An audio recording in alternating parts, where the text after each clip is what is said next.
80 ରୋଗର ଗୋଟିଏ ମାତ୍ର ଔଷଧ ଚୂନ। जो पान खाऊँच जो चून चूनटा खाइले माने कैल्शियम केबे भी कमी हेबनी। बात आउ कफ आ कैल्शियम ये तीनटार समाधान चून ही करदेव। महर्षि बागभट्टर कहते 80 रोगर निदान चून रे ही अच्छी। यह आधुनिक विज्ञान भी प्रमाण कर देखि सारी। वायुनाशक कफ रोग कैल्शियम कमी ये सबू दूर हो। रक्त हाड़ कफ कौटी भी शरीर जंत्रणा होची हाड़े लुब्रिकेशन कमी। कैल्शियमटा दूध दही मक्खन घी खटा फल सेऊ अंगूर कदली लेंबू इत्यादि रे मिले। चून नंपुसकतार सबुठारु भल औषध। जदि शुक्राणु तैयारी होनी महिलांकर शरीर में अंडा तैयारी हो पारुनी परी चून टिके नहीं आखु रस रे मिसई किछि मास सेवन कले ये सब समस्यार निदान हो। विद्यार्थी चून बहुत भल औषध। यह शरीर विकास एवं स्मरण शक्ति बढ़ावा बहुत उपयोगी।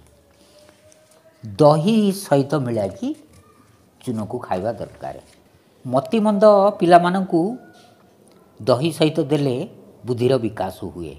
मासिक धर्म नियमित करने गहम दाना परी चून दही किंबा दूध सहित दियंतु। गर्भवती माँ को चून खाइबा बहुत दरकार कारण से समय कैल्शियम बहुत आवश्यकता हुए। चून खाइले नॉर्मल डेलीवरी हो शिशु बहुत हुष्टपुष्ट हेबो एवं निरोग हेबो।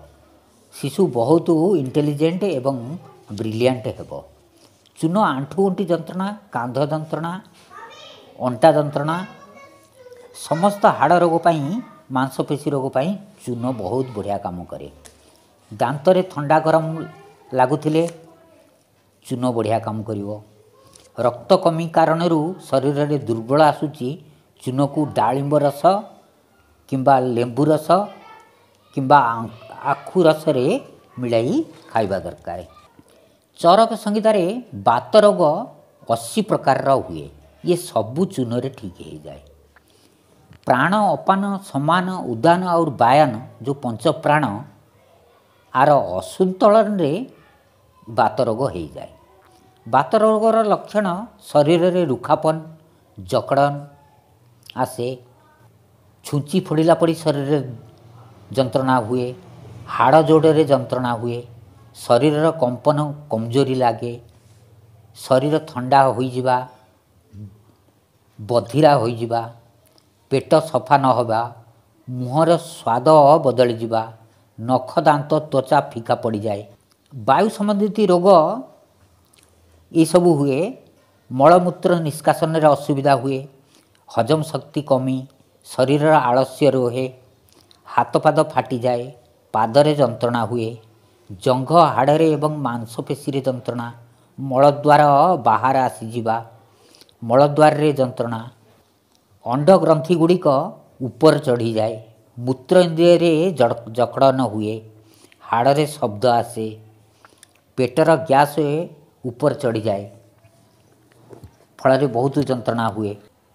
कुब्जा रोग हुए बांति भी आसे पेटरे जंत्रणा हुए हृदय गति बढ़ी जाए बक्ष प्रदेश रे घसी परी जंत्रणा हुए फुसफुस एवं हृदय गति रे बाधा उत्पन्न हुए ग्रीवारे जकड़न हुए कंठध्वंस गला बसीजा रोग मध्य हुए हनुभेद ओठरे जंत्रणा आखिरे जंत्रणा दांत हलिबा मुक होइजिबा मुहरु शब्द न आसीबा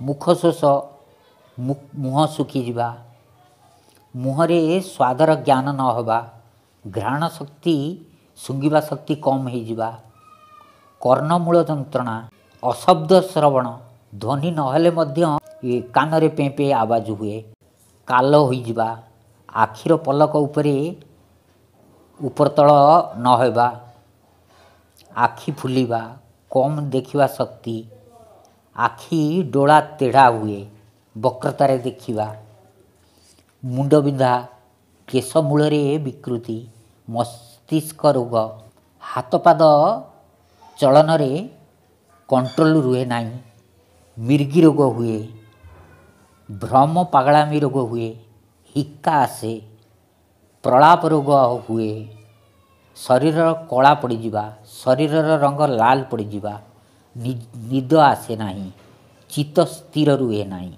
ये सबू वायु रोग चरक संहिता रे लिखा अछि। तो खाने के बाद पान खाते हैं चूना मिलाकर, वो जिंदगी भर वात के रोगी होंगे नहीं। माने चूना वो बोलते हैं सबसे बेहतरीन वातनाशक औषधि है। मेथी का दाना तो है ही, चूना उससे थोड़ा 1 डिग्री ऊपर है। मेथी दाने से चूना सबसे अच्छी वातनाशक औषधि है।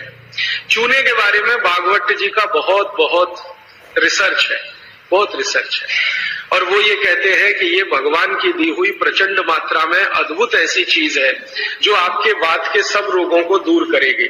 माने घुटने दुखते हैं, कमर दुखती है, कंधा दुखता, चूना खाइए। फिर वो कहते हैं कि इतना ही नहीं, शरीर में कैल्शियम जो है ना, कैल्शियम ये एक घटक है, माइक्रो न्यूट्रिएंट इसको कह सकते हैं अंग्रेजी में, सूक्ष्म पोषक तत्व है। ये कैल्शियम के बारे में जो गंभीर बात है आज के विज्ञान के हिसाब से जो मैं कहना चाहता हूं, भागवत जी ने तो 3500 साल पहले कह दिया, आज का विज्ञान उसको प्रूव कर रहा है, कंफर्म कर रहा है। वो ये कि कैल्शियम की कमी अगर शरीर को है तो आपको 20 नहीं 50 बीमारियां आएंगी। कैल्शियम की कमी अगर है शरीर को तो 50 बीमारियां आएंगी। क्या क्या आ सकता है? हर तरह का दर्द आपको होगा, हर तरह का, मांसपेशियों का दर्द, हड्डियों का दर्द, सब तरह का। हड्डियों की जितनी विकृतियां हैं वो सब कैल्शियम की कमी से आएंगे। हड्डियों के जितने रोग हैं वो सब कैल्शियम की कमी से आएंगे। फिर वो कहते हैं कि रक्त के बहुत सारे रोग कैल्शियम की कमी से आते हैं, रक्त के रोग, खून की बीमारी। फिर वो कहते हैं कि बहुत सारे कफ के रोग कैल्शियम की कमी से आते हैं। तो कैल्शियम कम नहीं होने देना चाहिए। जो विज्ञान आज का कहता है, आधुनिक विज्ञान ये कहता है कि कैल्शियम वो माइक्रो न्यूट्रिएंट है, वो सूक्ष्म पोषक तत्व है जिसके शरीर में रहने पर ही दूसरे सूक्ष्म पोषक तत्व उपयोगी होते हैं। ये 12-15 साल का रिसर्च है, एक वाक्य में मैंने खत्म कर दिया। कैल्शियम की उपस्थिति में ही बाकी सभी सूक्ष्म पोषक तत्व उपयोगी होते हैं। इसका मतलब ये है कि अगर आपको शरीर में विटामिन सी का असर देखना है तो कैल्शियम चाहिए, विटामिन ए का असर देखना है तो कैल्शियम चाहिए, विटामिन बी का असर देखना है तो कैल्शियम चाहिए, अगर विटामिन डी का असर देखना है तो भी कैल्शियम चाहिए, विटामिन के का असर देखना है तो भी कैल्शियम चाहिए, प्रोटीन अच्छे से आपके शरीर को काम में आए तो कैल्शियम चाहिए, कार्बोहाइड्रेट्स ठीक से आपके शरीर को मदद करे तो कैल्शियम चाहिए, फैट्स आपके शरीर में डिसॉल्व होते रहे और जहां जरूरत है वहां लुब्रिकेशन में मदद करते रहे तो कैल्शियम चाहिए। माने समझ लीजिए कि कैल्शियम अगर नहीं है तो शरीर में सब कुछ बीमारियां आने ही वाली है। इसलिए कैल्शियम की उपलब्धता शरीर को होनी ही चाहिए। अब इसके बारे में भागवत जी कहते हैं, आधुनिक विज्ञान ने अभी प्रूव किया, भागवत जी पहले ही कह गए। और चूंकि बाकी सब माइक्रो न्यूट्रिएंट्स कैल्शियम की उपस्थिति में ही काम आएंगे, इसलिए इस पर ध्यान दीजिए। तो शायद इसलिए इस देश में एक परंपरा विकसित हुई है पान खाने की। ये पान खाने की परंपरा बहुत वैज्ञानिक है, बहुत ही वैज्ञानिक। जिसने भी शुरू की वो भागवत का पक्का चेला रहा होगा, बहुत समझकर उसने ये शुरू की।